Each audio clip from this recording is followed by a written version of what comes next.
Lawton Higgs. I'm Regina Dotson. And actually, I'm sorry. I thought my voice was very deep enough for you all to hear me. The Birmingham Bus Riders proposal is for the improvement and expansion of public transportation in Alabama as a RISE legislative priority for 2015. There are approximately 5 million people who live in Alabama. Approximately 1 million of us live in poverty. The majority are white. All in poverty have difficulty meeting basic needs and moving out of poverty because the state of Alabama is one of 2 cities in the U.S. that does not provide state funding for public transit. An example of how no state funding for public transit blocks and burdens low-income Alabamians is how I was introduced to Reverend Higgs. I am a student of Virginia College, and 55 fellow students of the school I attend were put out of school because they were absent too many times due to the bus being late or being absent for unreliable public transportation. This represents $924,000 a year of no value debt for low-income Birmingham, Virginia college students per year, and the possibility of being blocked from future Pell Grants. That is a massive education loss and debt on the backs of low-income youth trying to better their lives.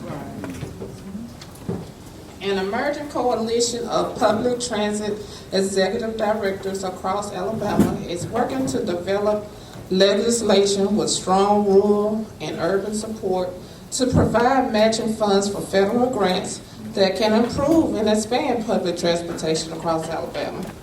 The strength and resources of Alabama RISE will vastly improve the possibility of this legislation becoming law.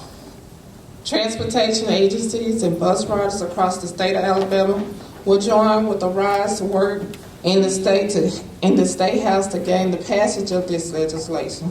So please vote for improving and expanding public transportation.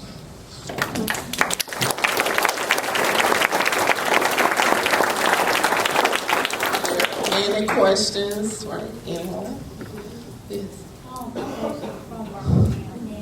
Have had the inconvenience of riding the buses, the public transportation in Birmingham. Trying to get back and forth from my destination. The buses just break down. People are sitting on side of the road waiting on another bus to come. That bus might break down.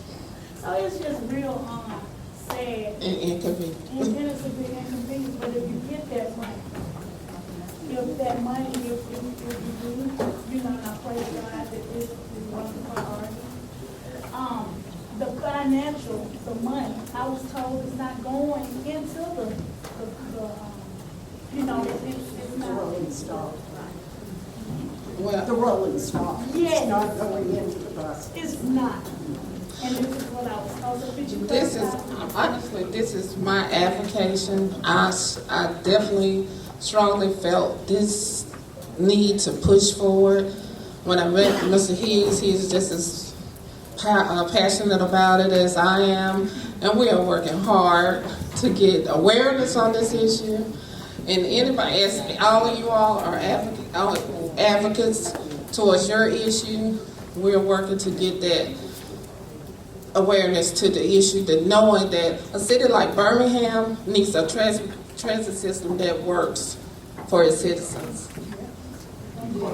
I was just going to recommend that you and any of the other people here who are interested in transit see Regina or see Reverend Higgs and become part of.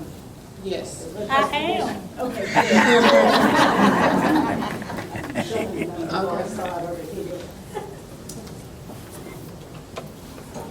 I'm a part of the Montgomery Transportation Coalition, and my concern is for the buses in Montgomery, Alabama as well, because we recently purchased 6 short buses and 8 long buses that are they're gas and hybrid. Thank you. Hybrid. Yay.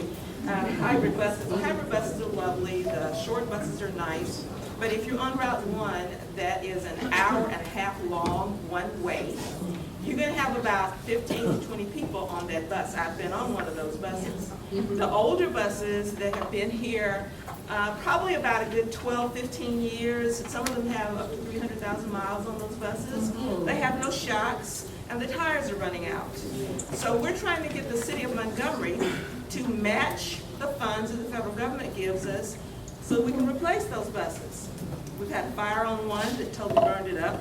We had one hit by an 18-wheeler recently and they finally replaced the bus after about 4 months. But the hard part about it is explaining to the city, we've just become one of the most historic cities because of the bus boycott, which has its 60th anniversary in December of 2015, 2016, and we're on old buses. Can I make a suggestion for you? This is something that we are doing with our advocacy, is that we are having like a monthly or quarterly meeting, which is like 11 weeks, and we're meeting with our groups and our riders to get awareness more, finding out more information, so they're voicing their opinions and getting the word out so we can address every issue so we'll be aware of it. So we're more informed when we come to our meetings and we'll know what's going on. No more questions. Yes, Linda, I want to know, is it not true that public transportation is probably a constitutional reform issue, since the Department of Transportation presently only deals with road building? And of course, I think to get the funds for all municipalities, there needs to be, is that not true? That's partly true, but it is some federal funds that has just been allocated, so we do want to get part of that funding. So, All right, brother. Antonio May, I'm the president of the Transit Union of Mobile, Alabama. There was a question asked about what's the money being allocated for the transit system.